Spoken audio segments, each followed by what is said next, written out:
Good morning, students. I welcome you to this compulsory English class of TYBA. In this lecture, we are going to discuss communication skills.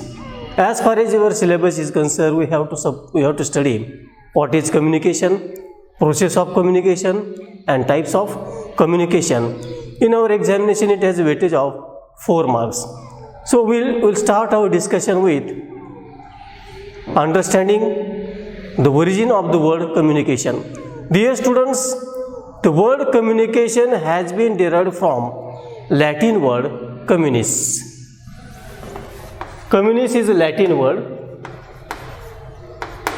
and from this word we have derived the word communication.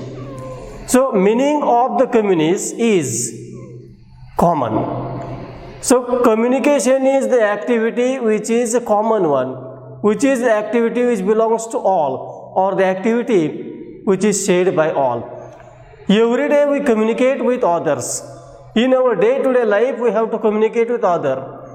In this world of industrialization, in this world of commerce and trade, the role of communication has become very important, very significant. There are number of instances or examples that can be presented can be given as an example of communication. For example, we can listen news, we can watch televisions, we can listen radios, reading newspapers, then attending lectures, listening to the speakers. All these are the examples or instances of communication. It's being a common activity, it's being an activity shared by all. So it is one of the most important activity, not in our personal affair but also in professional affairs also. So in this lecture we are going to discuss, we are going to explore the meaning of communication or the nature of communication through the definitions given by different scholars or the persons. So there are number of definitions of the communication. These definitions are going to help us to understand what is communication. The first definition of communication is a process of exchanging ideas, thoughts, information, knowledge, etc. between sender and receiver through accepted code. So this is the first definition or major definition of communication. In this definition, we are told that here the definition tells us the communication is a process. Communication is an activity, and it is a process of exchanging. So there is an exchange of some things. In this process of communication, the speakers and the listeners, or in other words, the senders and the receivers, they are going to share, they are going to exchange, they are going to transmit ideas, thoughts, information and knowledge. So there is exchange of ideas, thoughts, information, knowledge between the sender and the receiver, and important aspect is through accepted code. So code refers to language. So the language that is accepted by the both sender and receiver, using that medium, using that channel, using that mode, they transmit, they exchange their opinions, their thoughts, their feelings, their emotions, and this exchange is done through the accepted code or language. Then the second definition of communication is it is activity of expressing ideas and feelings or of giving information. So communication, as far as the two definitions are concerned, they define it as it is a process, it is an activity through which a person can exchange, person can share, person can transmit their passions, their feelings, their emotions, their ideas, their knowledge, their information to one another. Then the third definition of communication is, in third definition of the communication, it is said that communication is a bridge of meaning through which person can safely cross the river of misunderstanding.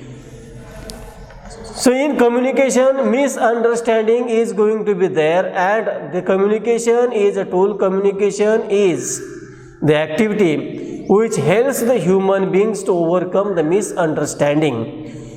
Then in one another definition of the communication, it is said that communication is sum of all activities that one person does to create understanding in the mind of others.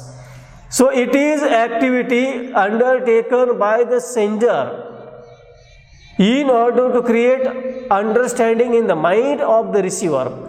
So number of activities can be undertaken by the sender so that the message can be understood, message can be reached as he intended. So he may use verbal and non-verbal means of communication so that the receiver, the recipient may understand the content or the message.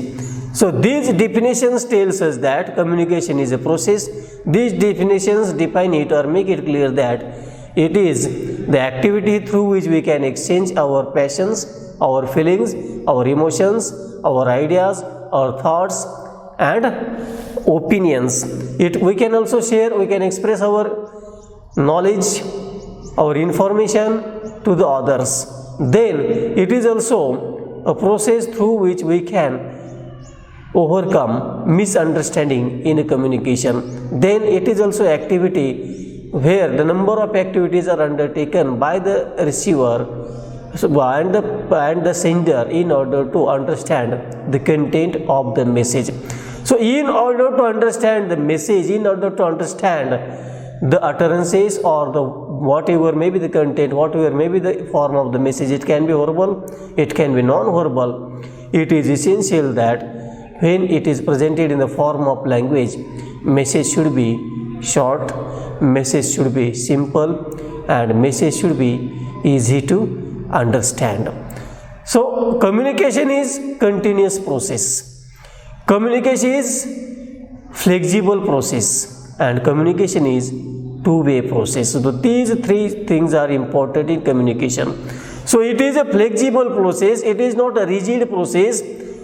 Flexibility is always there. After that, it is a two-way communication, means that it is interaction between the receivers and the senders. It means the sender is not always going to pass the information. Sometimes the senders are also going to give response or the feedback to the message, to the content that has been delivered by the sender.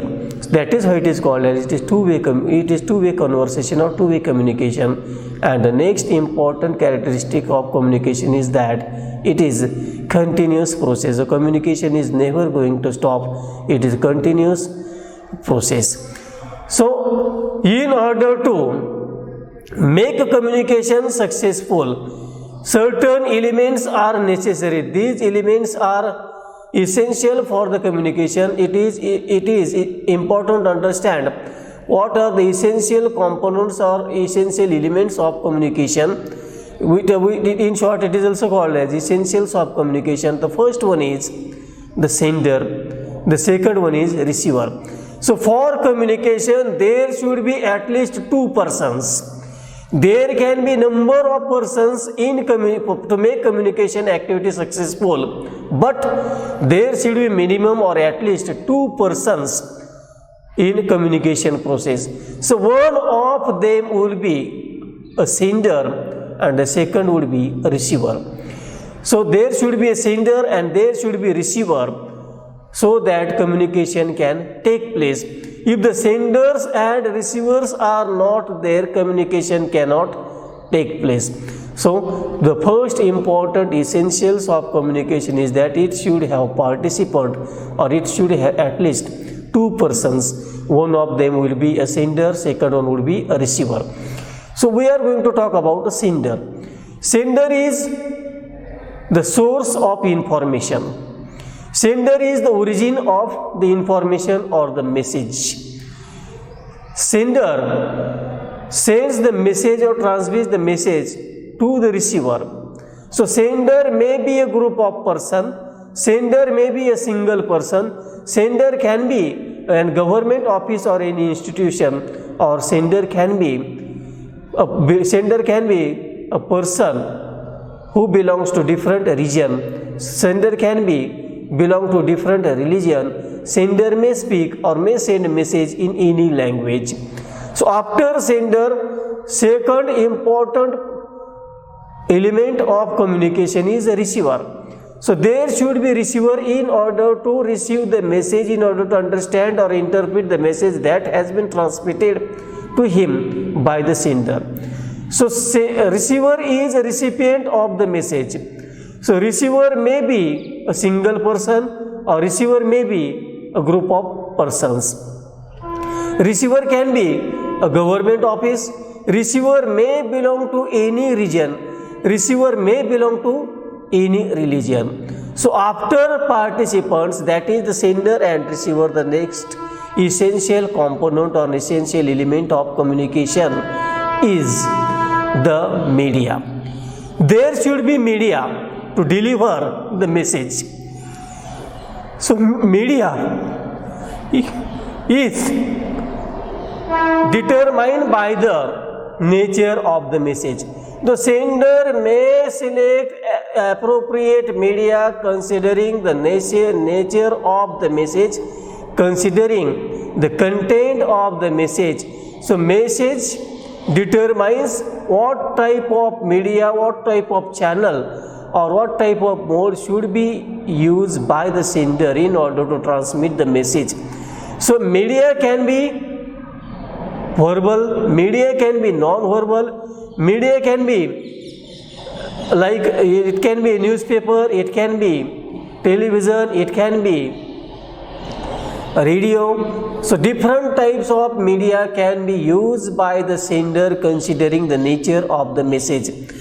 The third important aspect or third important essentials of communication is the message. There should be a message that can be transmitted, that can be sent by the sender to the receiver. So without a message, communication process cannot take place. The message should be simple, message should be short, and message should be easy to understand. So understanding is important activity in communication process. So if understanding is there, the process of communication will be complete one. If the receiver is unable to understand the message or the content, communication process will be incomplete. After the message, the next essential element of communication process is feedback. So feedback refers to reaction, feedback refers to response, or feedback refers to the reply given to the message by the sender. The process of communication starts with the encoding, and the process of communication ends with the feedback of the receiver. The receiver gives the feedback to the message. If the receiver gives appropriate feedback to the message, then the communication process will end. If the feedback given by the recipient or the receiver is inappropriate or incorrect, then the sender has to restart the communication process.